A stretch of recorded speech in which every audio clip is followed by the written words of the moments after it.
dos membros deste mesmo partido. Portanto, isto é que é criminoso, isto é que é ilegal que foi feito. É por isso que até agora não temos nenhum auto, é por isso que até agora não temos nenhum mandato. As pessoas deviam, o nosso enquadramento, o tecido, o corpo penal do país, em 48 horas todo cidadão tem que ser apresentado a um juiz, ou tem que ser apresentado pelo menos a acusação formal do que o leva à detenção. E estes estão há mais de 48 horas detidos, feridos, sem nenhuma assistência. Este é o quadro que nós temos. E a minha questão que eu coloco sempre é a mesma, que o Partido Frelimo está a fazer isto um pouco pelo todo o país. Ficou descredibilizado perante o povo. O descrédito desse partido não tem nada a ver com a Ana Mola. Quando um dirigente histórico do país, como Hélder Martins, diz claramente que o descrédito é total. Então, este é que é o grande problema. E a resposta a isso não passa por perseguir a oposição. A resposta a isso não passa por andar a caça às bruxas. A resposta a isso não passa de andar a usar métodos antidemocráticos, desumanos, crimes contra a humanidade como estão a fazer. Na mesma senda, o advogado Sérgio Matzinho afirma que será submetida a providência cautelar para tirar estes membros da prisão. Na verdade, nós estamos a trabalhar os passos passados que, de facto, foram evidenciados. A Sua Excelência Venâncio Mondlane, Presidente, Ana Mola, ele apresentou de forma categórica, mas o que está a acontecer é que eles foram detidos ilegalmente. Se nós formos a ver o artigo 175, número 1 do Código de Processo Penal, diz que o indivíduo detido deve ser apresentado em 48 horas máximo ao tribunal. Numa das redes sociais amarrada, todo mundo viu. Há um outro também que apareceu amarrado num poste. O que significa que não podemos avançar, mas há uma providência cautelar que estamos a preparar para que aqueles indivíduos abstenham-se de torturar, abstenham-se de usurpar poder do tribunal, usurpar poder da Procuradoria, porque isto compete à Procuradoria para poder realizar ações que têm a ver com a legalidade e que têm a ver com a justiça. Representantes das congregações religiosas tendem a submeter alterações das leis no que concerne à liderança de cultos. A Comissão dos Assuntos Sociais, Gênero, Tecnologias e Comunicação Social da Assembleia da República realizou uma auscultação pública sobre a proposta de lei de liberdade religiosa e de culto. No que respeita ao Estatuto dos Líderes Religiosos, os representantes das congregações sugeriram alterações, defendendo que o artigo seja reformulado nos seguintes termos. A proposta não suscitou contestações nem questionamentos por parte dos membros da primeira e segunda comissões, nem pelos deputados presentes. Portanto, a redação que eu iria propor aí seria: o Estatuto de Líder Religioso ou de Ministro do Culto é certificado pelos órgãos competentes da respectiva confissão religiosa, sem prejuízo da exigência de formação específica e experiência comprovada em teologia, devidamente emitidas ou reconhecidas pela própria confissão religiosa. Porque uma igreja pode ter um determinado princípio para o seu líder religioso, mas não significa que tenha que ser tudo por igual. Portanto, cada confissão religiosa deveria elaborar, portanto, quais são os requisitos necessários para que haja a designação, portanto, de um líder religioso. Quanto ao artigo 17, que trata da denominação e certificação das instituições religiosas, os intervenientes das confissões religiosas propuseram a emissão definitiva das certidões de reserva de nome para as instituições religiosas que já existem há muito tempo. Para efeito do disposto do número anterior, a singularidade da denominação é comprovada mediante certidão de reserva de nome. Só que esta certidão de reserva de nome adquirida aonde?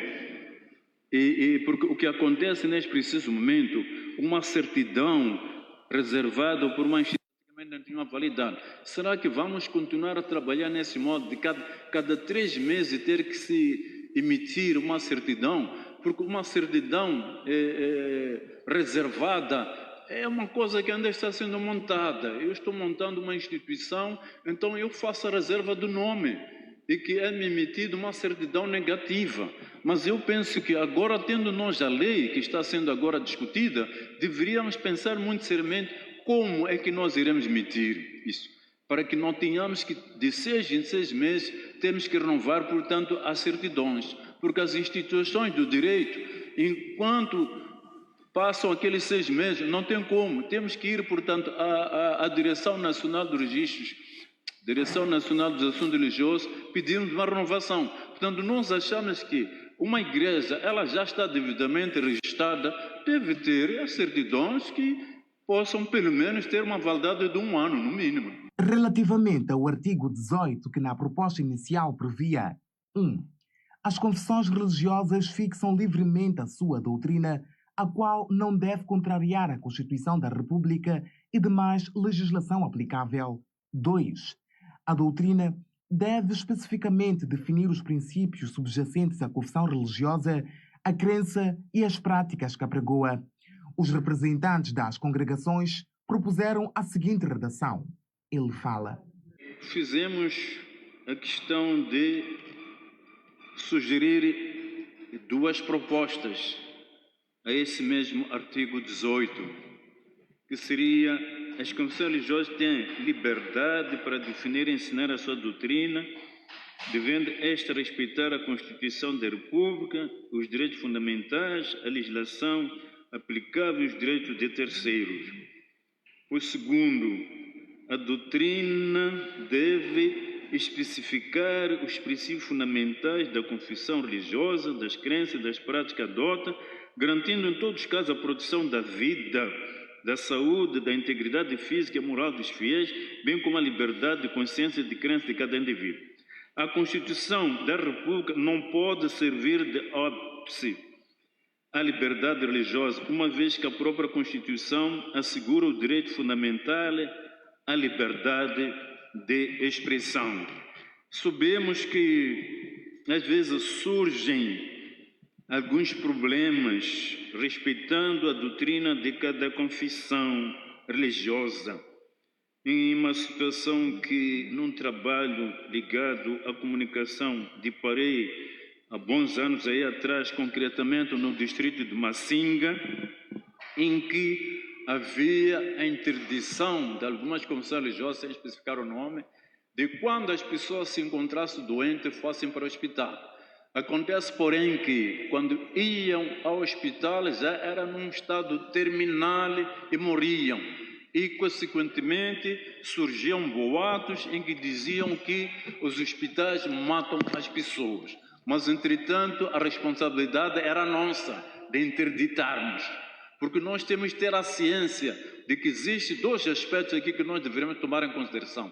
Existe o problema espiritual, existe o problema físico.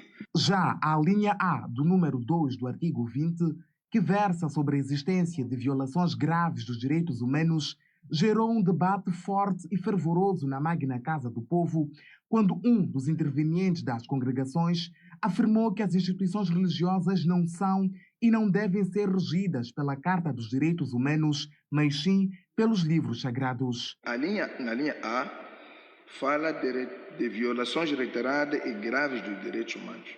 É aqui onde começa a nossa conversa.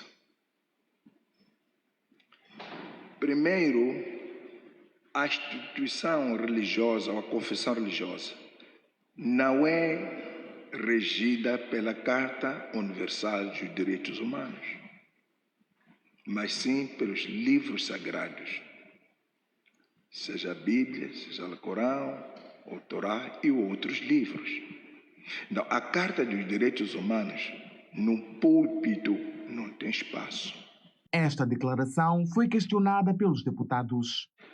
O nosso dispositivo constitucional faz menção de forma clara e explícita acerca do direito internacional. Se nós formos a ver o número 2 do artigo 18, ou começando com 1, os tratados e acordos internacionais validamente aprovados e ratificados vigoram na ordem jurídica moçambicana após a sua publicação oficial e enquanto vinculado internacionalmente o Estado moçambicano. E o número 2, as normas de direito internacional têm na ordem jurídica interna o mesmo valor que assume os atos normativos infraconstitucionais emanados na Assembleia da República e do Governo, consoante a sua respectiva forma de recepção. Portanto, se sugere que a lei da liberdade religiosa não deve seguir este princípio da Carta ou dos Direitos Humanos, qual seria o limite? Qual poderíamos, qual não poderíamos?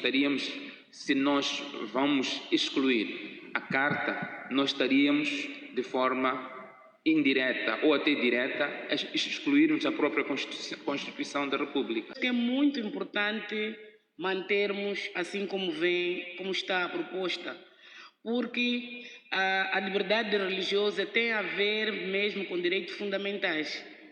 É um direito fundamental e tem a ver com questões essenciais que têm como a intolerância religiosa.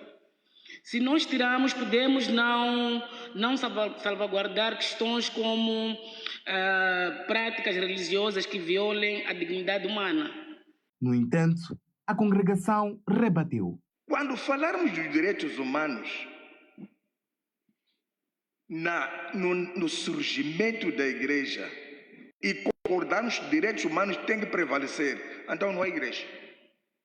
Esta auscultação surge no âmbito da preparação para a terceira sessão ordinária da 10ª legislatura da Assembleia da República, cujo início está agendado para 25 de fevereiro do ano corrente. A iniciativa reflete o compromisso do Parlamento em envolver diferentes setores da sociedade moçambicana no processo legislativo, garantindo que a futura lei reflita as realidades e necessidades do país em matéria de liberdade religiosa. E é com esta nota informativa que damos por encerrada esta edição de terça-feira do Jornal das 7, com promessas de voltar amanhã, pontualmente 7 horas, para mais atualidade nacional e internacional. Fique bem.